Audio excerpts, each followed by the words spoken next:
भगवान वासुदेव श्री कृष्ण की जय। ओम नमो भगवते वासुदेवाय।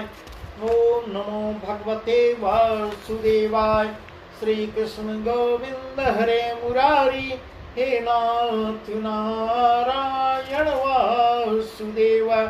श्री कृष्ण गोविंद हरे मुरारी, हे नाथ नारायण वासुदेव। राधे कृष्ण राधे कृष्ण राधे कृष्ण राधे कृष्ण। द्वारका नाथ की जय, केशव की जय, माधव की जय, राधा रानी की जय। श्री सुखदेव जी राजा परीक्षित को भागवत कथा सुना रहे हैं, वही प्रसंग हम आपको सुना रहे हैं। आज का प्रसंग है साल दैत्य का वध भगवान वासुदेव श्री कृष्ण करते हैं। साल दैत्य जो है प्रभु वहां गए हैं, वहां रासु यज्ञ चल रहा है। हस्तिनापुर में बलराम भी वहीं है। इतने में सालो नाम का दैत्य आके द्वारका पे आक्रमण करता है। जो कथा कल हम आपको बताई, आज उसके आगे का प्रसंग हम आपको सुना रहे हैं। सालो नाम का राक्षस प्रभु से लड़ता है, 15 दिन युद्ध चला है। इसके बाद प्रभु हस्तिनापुर से द्वारका को आ रहे हैं। तब तक प्रद्युम्न जी लड़ रहे थे और उसके प्रभु से उसका सामना होता है। उस समय श्री कृष्ण ऐसा कह रहे हैं, यदुपति के ऐसा आते ही प्रभु ने ऐसी शंख ध्वनि की है कि सब जान गए कि भगवान वासुदेव श्री कृष्ण पधार चुके हैं। तब सबको सांत्वना होती है, मन में जी आता है। इस प्रकार ऐसा सुखदेव जी कह रहे हैं। सब यदुवंशी उसके आतंक से घबरा गए थे। प्रभु के आते ही सब प्रसन्न हो गए। और सुखदेव जी कह रहे हैं, हे राजन, प्रभु के आते ही साल अपना रथ उड़ा आकाश में ले जाता है और वहां से अग्नि सम बाण वर्षा करने लगा। उसी समय श्री कृष्ण ने 16 बाण गिनकर ऐसे मारे कि उसका रथ और सारथी उड़ जाता है और यह फड़फड़ा के नीचे गिरता है। गिरते ही संभल कर एक बाण उसने हरि की बाईं भुजा में मारी है और पुकारा कि कृष्ण खड़ा रह। इस प्रकार दुर्वचन बोल रहा है, मैं युद्ध कर तेरा बल देखता हूँ। भगवान को, वासुदेव को चुनौती देता है। तुमने शंखासुर, शिशुपाल आदि सब बड़े बड़े बलवानों को छल बल करके मार डाले हैं। अब मेरे हाथ से बचना कठिन हो जाएगा। इस प्रकार भगवान वासुदेव को चुनौती देता है।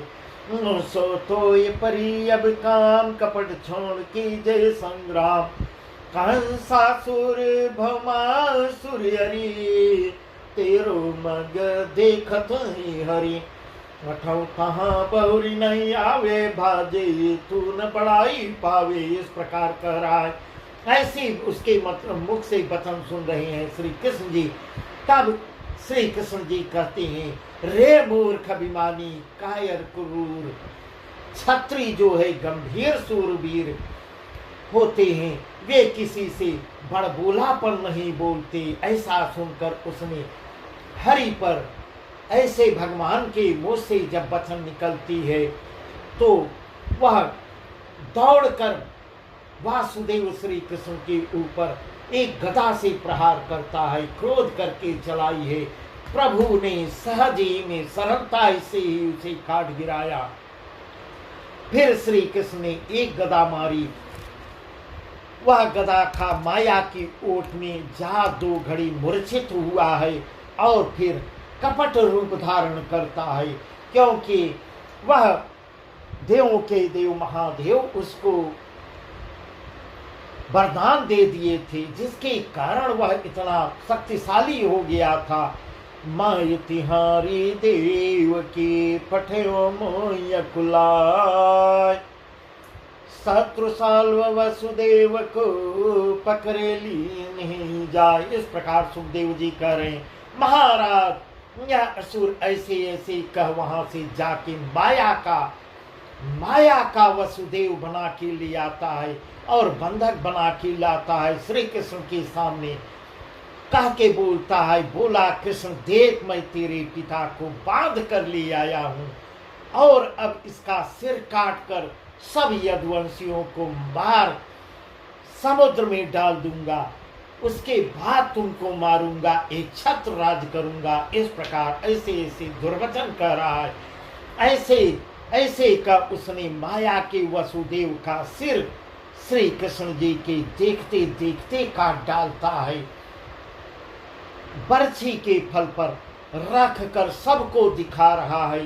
यह माया का चरित्र देख पहले प्रभु भी मूर्छित होते हैं, प्रभु भी थोड़ी देर के लिए संभलते हैं, मूर्छित होते हैं, फिर अपने देह को संभाल कर मन में कहने लगे कि यह क्यों कर हुआ जो यह वसुदेव जी को बलराम जी के रहते हुए द्वारिका से पकड़ ले आया। इस प्रकार जब वो अपना भगवान वासुदेव मन में सोचते हैं कि भैया बलदेव वहां विराजमान हैं और उनके रहते एक बार काल भी प्रवेश नहीं कर सकता, इसकी इतनी हिम्मत हो गई उनके सामने उनके रहते पिताजी को वसुदेव जी को वहां से पकड़ के ले आया। इस प्रकार भगवान वासुदेव मन ही मन अपने विचार कर रहे हैं, क्या उनसे भी बली है?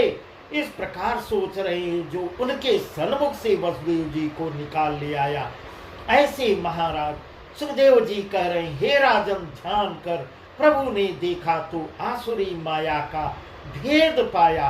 प्रभु जब थोड़ी देर के लिए मौन होकर सोचते हैं, विचारते हैं, ध्यान करके देखते हैं तो माया का भेद पाते हैं। तब श्री कृष्ण जी ने उसे ललकारा है और यह सुन वह आकाश को भाग जाता है, आकाश में उड़ जाता है और लगा वहां से प्रभु पर शस्त्र बरसाने लगता है। इसी बीच श्री कृष्ण ने कई एक बाण ऐसे मारे, वह रस समेत समुद्र में गिरते गिरते ही सबल गदा ले प्रभु पर फिर झपटता है। तब तो हरि ने उसे क्रोध कर सुदर्शन चक्र से मार गिराया, ऐसे कि जैसे सुरपति ने वृत्रासुर को मार गिराया था। सालों के गिरते ही उसके शीश की मणि पृथ्वी पर गिरती है और ज्योति उससे जो ज्वाला निकलती है वह प्रभु अपने मुख में ले लेती हैं। वह उसकी ज्योति भगवान श्री कृष्ण के मुख में समा जाती है। इसी प्रकार शिशुपाल की भी ज्योति नन्हे पर जो ज्योति निकली थी प्रभु अपने मुख में समा लिए थे। इसी प्रकार सुखदेव जी कह रहे हैं, दंतवक्र विदुरथ और सूतवध का वर्णन कर रहे हैं। सुखदेव जी कह रहे हैं, हे राजन अब मैं शिशुपाल के भाई दंतवक्र और विदुरथ की कथा कहता हूँ। जब से शिशुपाल मारा गया तब से वे दोनों कृष्ण से अपने भाई का बदला लेने का विचार किया करते थे। शिशुपाल का बदला लेने साल्व भी आया था। वह साल्व जो मारा गया वह भी शिशुपाल का मित्र था। इस प्रकार ऐसा कह रहे हैं, निदान साल्व और द्विविद के मरते ही अपना सब सेना ले द्वारकापुरी पर चढ़ आते हैं। साल्व के मरते ही वह सब चढ़ आते हैं और चारों ओर से घेर लिए द्वारका को अनेक प्रकार से अस्त्र शस्त्र चलाने लगती हैं। पर वो नगर कोलाहल भारी सुनि पुकार रथ चढ़े मुरारी। इस प्रकार चारों ओर हाहाकार मचा देती है, चारों ओर से आवाज आने लगती है, जिसको सुन के मुरारी जो है जिसको सुन के आगे बढ़ते हैं। श्री कृष्ण जी नगर के बाहर जाके खड़े होते हैं और जहां बहुत ही क्रोध किए शस्त्र लिए दोनों असुर लड़ने को सम्मुख आए हुए हैं।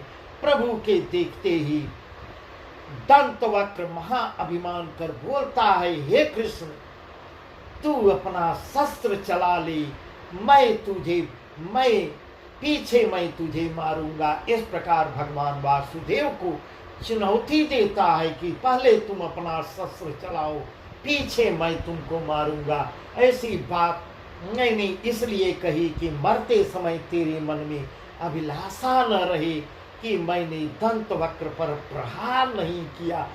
इतने अहंकार भरे वचन वह बोल रहा है, इतने अहंकार भरे वचन बोल रहा है कि पहले तू प्रहार कर, बाद में पश्चाताप न करना। इस प्रकार ऐसा सुखदेव जी कह रहे हैं, हे राजन, ऐसे कितने एक दुष्ट वचन कर दंत वक्र ने प्रभ पर गदा चलाई है, सो हरि ने सहज में ही काट गिराया। फिर दूसरी गदा ली हरि से महायुद्ध करने लगता है। तब भगवान ने उसे मार गिराया और उसका तेज निकल प्रभु के मुंह में समाया है।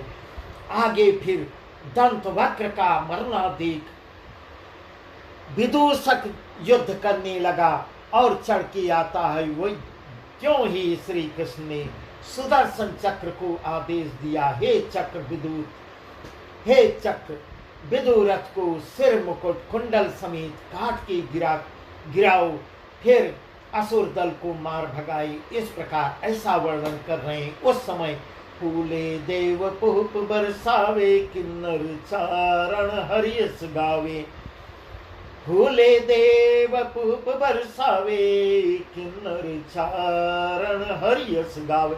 इस प्रकार किन्नर लोग, देवता लोग भगवान के ऊपर पुष्प की वर्षा कर रहे हैं, उनके यश का गुणगान कर रहे हैं। सिद्ध साध्य विद्याधर सारे, जय जय चढ़े विमान पुकारे, जय जय चढ़े विमान पुकारे। देवता कहते हैं, महाराज हे केशव, हे माधव, हे कन्हैया, आपकी लीला अपरंपार है, कोई इसका भेद नहीं जानता। सबसे पहले हिरण्याकश्यप और हिरण्याक्ष भय, पीछे रावण और कुंभकर्ण, अब यह दंत वक्र शिशुपाल हो आए। तुमने तीनों भेर में इन्हें मारा और परम मुक्ति दिया है, इससे तुम्हारी गति कुछ किसी ने जानी नहीं। इस प्रकार देवता स्तुति करते हैं।